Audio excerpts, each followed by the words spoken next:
Welcome back. हुकूमत की जानिब से पेश किया गया वफाकी बजट अवाम और सिंध दुश्मन है, ये बजट नहीं मुआशी खुदकुशी है। चेयरमैन पीपल्स पार्टी का जलसे से खिताब। मज़ीद जानते हैं इस रिपोर्ट में। Chairman Peoples Party Bilawal Bhutto Zardari का कहना है कि इमरान खान इतना ही जुल्म करें जितना आप बर्दाश्त कर सकते हैं। अगर मैं हुकूमत में आ गया तो अपने एक एक आंसू का हिसाब लूंगा। नवाब शाह में जलसा आम से खिताब करते हुए chairman Peoples Party Bilawal Bhutto का कहना था कि इमरान खान धौंस धमकियों के जरिए से बजट मंजूर कराने की कोशिश कर रहे हैं। हुकूमत की जानिब से पेश किया गया वफाकी बजट अवाम और सिंध दुश्मन है, ये बजट नहीं मुआशी खुदकुशी है। उनका कहना था कि हम धांधली से बजट पास होने नहीं देंगे। कोई जमात अवाम दुश्मन बजट को वोट ना दे। जो जमात इस बजट को वोट देगी उसको महंगाई का हिसाब देना होगा। चेयरमैन पीपी ने कहा कि कठपुतली हुकूमत और कंट्रोल हुकूमत हमें मंजूर नहीं। आज चंदा लेकर अस्पताल बनाने वाले भी आसिफ जरदारी को गालियां देते हैं और उनकी जात पर कीचड़ उछालते हैं। 1.5 करोड़ का इल्जाम लगाकर जरदारी को जेल में डाल दिया गया। असल में अवाम के हुकूक पर डाका डालने के लिए आसिफ जरदारी को जेल में डाला गया। अवाम के हुकूक छीनने की कोशिश की तो हम सीसा प्लाई दीवार बनकर खड़े होंगे। बिलावल भुट्टो का कहना था कि यहाँ एक नहीं दो पाकिस्तान है, एक अवाम का और दूसरा इमरान खान का। गरीब के लिए टैक्स और चोरों के लिए मिनिस्ट्री स्कीम जुल्म है। आसिफ अली जरदारी के दोस्तों के अकाउंट हराम और इमरान खान के दोस्तों के बेनामी अकाउंट हलाल हैं। इमरान खान की ऑफशोर कंपनी हलाल और नवाज शरीफ की हराम है। कहते हैं कि क्रिकेट के खिलौने बेचकर लंदन में कंपनी खरीदी तो कोई सवाल नहीं करता। बनी गाला अराजी हलाल है और गरीब की झोपड़ी हराम। नैब ने जमींदारी को भी करप्शन करार दे दिया। नैब का एहतसाब कहता है कि केस से बचना है तो पीटीआई में आ जाओ। नैब गर्दी और मईशत साथ साथ नहीं चल सकते। तुम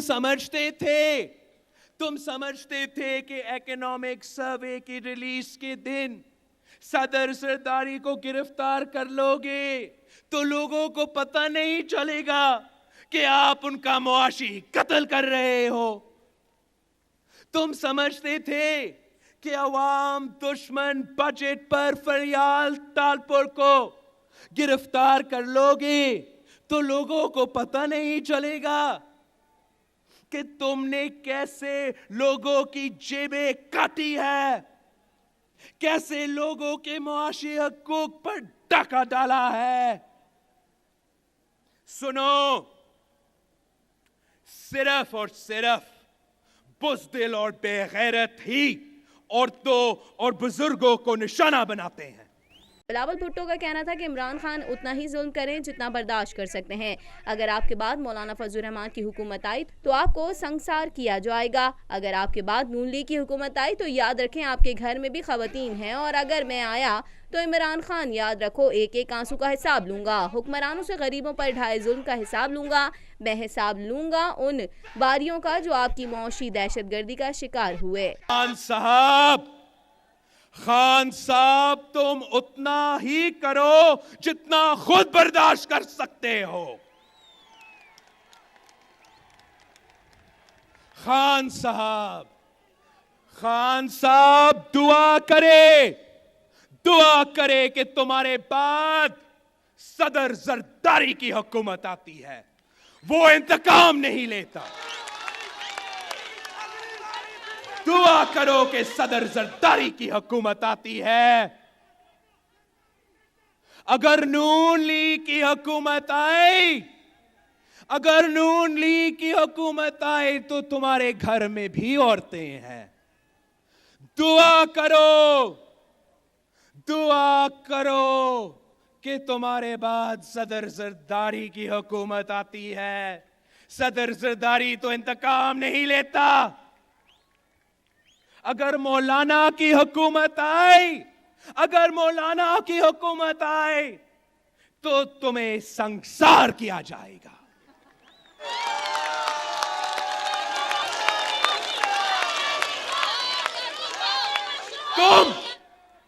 तुम 70 साल के बूढ़े हो, मैं 30 साल के नौजवान हूं।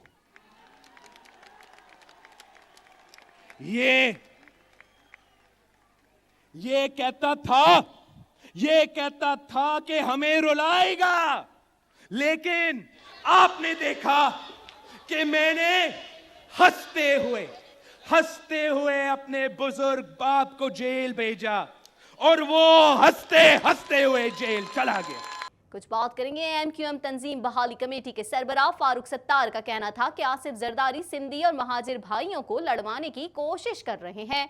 मजीद जानते हैं इस रिपोर्ट में। कराची में इंसदाद दहशत गर्दी की अदालत के बाहर मीडिया से बात करते हुए फारूक सत्तार ने कहा कि मुल्क की सियासी सूरत हाल में बड़ी हलचल है। बड़े बड़े सियासतदानों के एहसाब जवाब दे रहे हैं। आसिफ जरदारी बहुत सीनियर सियासतदान है। 2 रोज कबल जो आसिफ जरदारी ने मुहाजिरों के खिलाफ बयान दिया उसकी मजम्मत करते हैं। उनकी तकरीर मुहाजिरों से मुतालिक इश्तियाल अंगेज तकरीर के जुमरे में आती है। आसिफ जरदारी को मुहाजिरों के वजूद से मुतालिक गुफ्तगू से इज्तनाब करना चाहिए था। आसिफ जरदारी ने मुहाजिरों की कुर्बानियों को फरामोश किया। उन्होंने हमारे सिंधी बुजुर्गों की रिवायत को भी नजरअंदाज किया। जब मुहाजिर सिंध में दाखिल हुए तो सिंधियों ने दिल खोल कर उनका इस्तकबाल किया। फारूक सत्तार का कहना था कि हम 30 साल से भाईचारे के फरोग के लिए जिद्दोजहद कर रहे हैं। मुहाजिर थोड़े से हैं तो उन्हें बता दो, बशमूल सिंध समेत पूरे पाकिस्तान में करोड़ों की तादाद में मुहाजिर हैं। उन्हें मुहाजिर थोड़े से यूं लग रहे हैं क्योंकि हमें मर्दम शुमारी में कम गिना गया। सिंधी और मुहाजिर को अलग कहना या किसी को थोड़ा कहना इश्तियाल अंगेजी है। वो सिंधी और मुहाजिर भाइयों को लड़वाने की कोशिश कर रहे हैं। खबर शामिल करेंगे। आपको बताएं, आर्मी चीफ ऑफ स्टाफ की हिदायत के बाद नूर हसन को 3 रोज कबल उनके घर सादकाबाद से लाहौर के निजी अस्पताल मुंतकिल कर दिया गया, जहां डॉक्टर्स की खुसूसी टीम ने उनका इलाज शुरू कर दिया।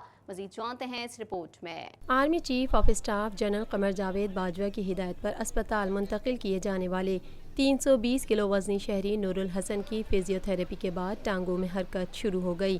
तफसीलात के मुताबिक डॉक्टर माज ने मीडिया को आगाह किया कि 320 किलो वजनी नूरुल हसन की फिजियोथेरेपी की गई, जिसके बाद उनकी टांगों में हरकत शुरू हुई और अब वो अपनी दोनों टांगें आसानी के साथ हिला सकते हैं।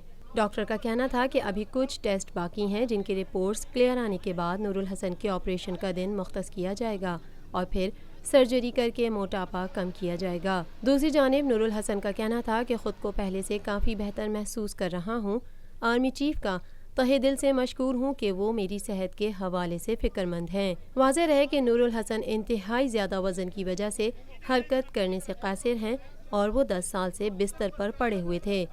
उन्होंने अपने वीडियो पैगाम में आर्मी चीफ से मदद की अपील की थी। सोशल मीडिया पर नूरुल हसन की वीडियो वायरल हुई तो आर्मी चीफ ने नोटिस लिया और मरीज़ को इलाज व मुआवजे की सहूलियात फराहम करने की हिदायत की थी। इसी के साथ ही TNN के न्यूज़ स्टूडियो से फिल वक्त इतना ही। मजीद खबरों और अपडेट्स के लिए देखते रहिए TNN TV।